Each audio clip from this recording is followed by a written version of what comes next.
So you want to play Thief, huh? Well, Dragon Folk, let me tell you what you're getting into with this handy dandy guide that will tell you nothing and everything about the profession and what its playstyle is like.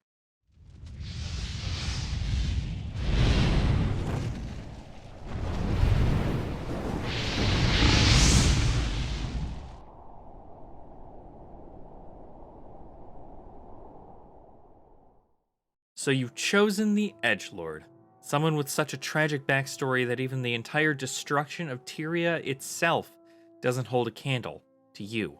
You want the whole world to be about you, but also not be about you. You hide in the shadows and skulk menacingly while picking off your enemies one by one. Well, at least that's the general thief background for most RPGs. Now, as a thief, you are part of the medium armor row of professions, and you'll need to also make sure it looks good from the get-go. Otherwise, people will think you're just some scummy bandit, and we wouldn't want that, now would we? Now let's sneak in some information for you. The main mechanic of the thief is the ability to steal from your enemies, and then use whatever you've stolen to either buff yourself, debuff your enemies, or even just damage them altogether.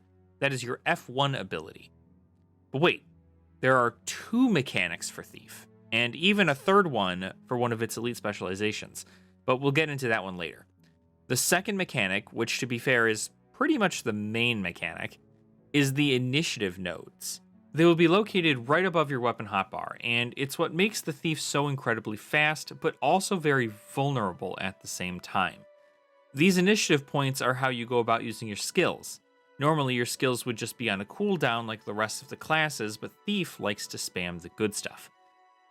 Each of your weapon abilities will use a certain number of initiative points, and there are plenty of builds available and utility skills that will help you keep your initiative up and running so you aren't left sitting there waiting for initiative to refresh. There are also some builds that will get you more initiative, so that way you have more nodes to play around with.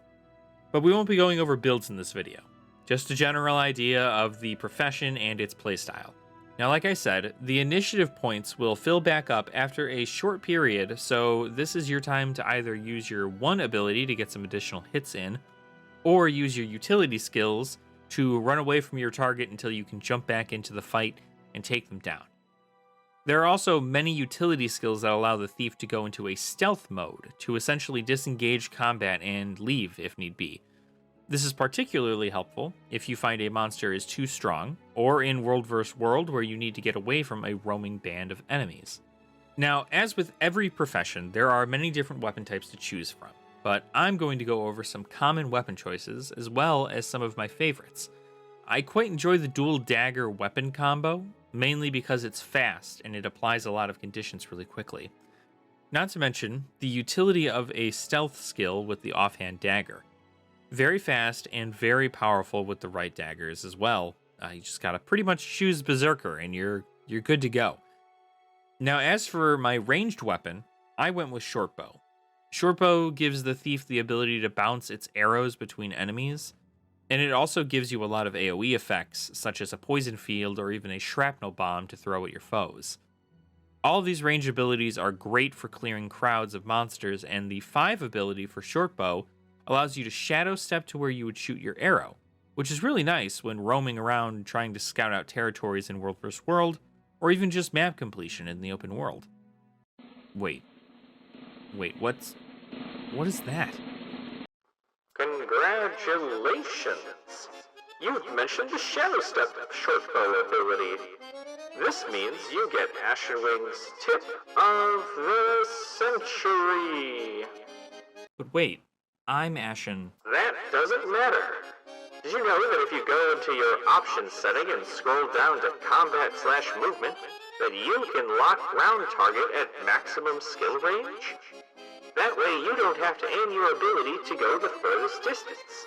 The game just does it for you. Thanks. I did know that because I'm the one making this guide, but whatever. This option setting is great for roaming, so you can always go the distance. Who invited him? Anyway, another favored weapon choice amongst thieves is the dual pistols.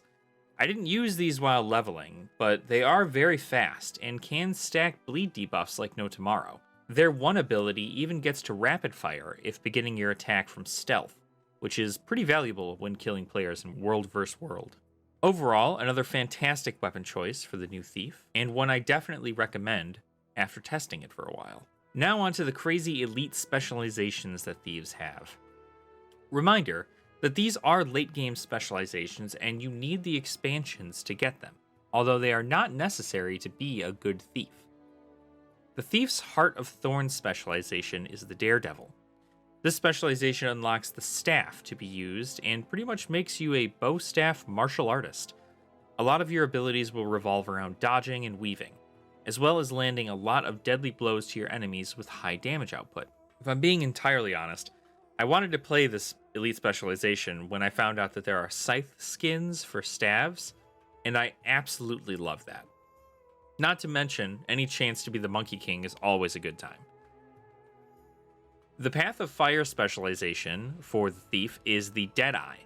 This specialization allows the Thief to wield rifles. This also unlocks that third mechanic I was talking about earlier in the video, which is Malice. Malice is gained when you mark enemies with the Deadeye F1 ability and land critical hits on them. Now that F1 ability used to be your steal ability, so this pretty much just replaces it. This Malice can then be used for things such as utility skills or just to execute your F2 ability, which lands a lot of CC and damage to your opponent based on how much Malice you have. There are also two forms for Deadeye, not kneeling and kneeling. When you kneel, which is your 5 ability, you cannot move freely, but you can dodge roll. Kneeling will get you a bonus to range, as well as a bonus to each of your weapon skills, too.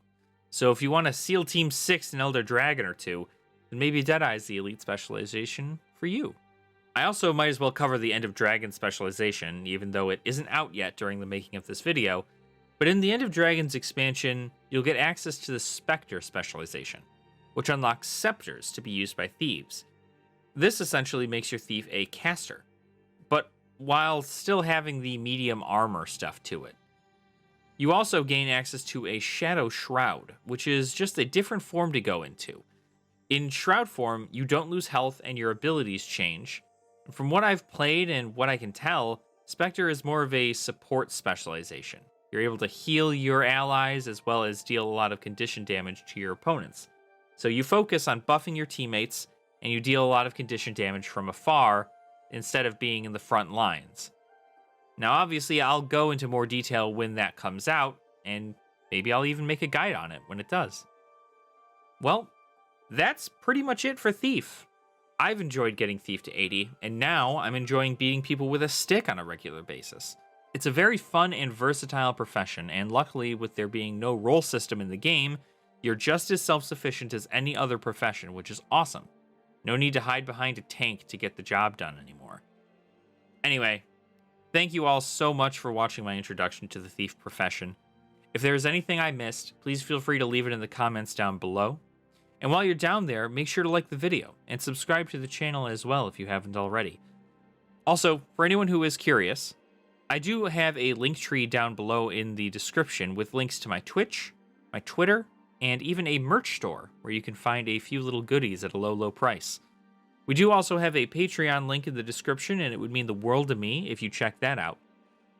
Now, another question I did have for you is, do you like this kind of format for these guides? Do you enjoy something that is kind of short, sweet, and to the point?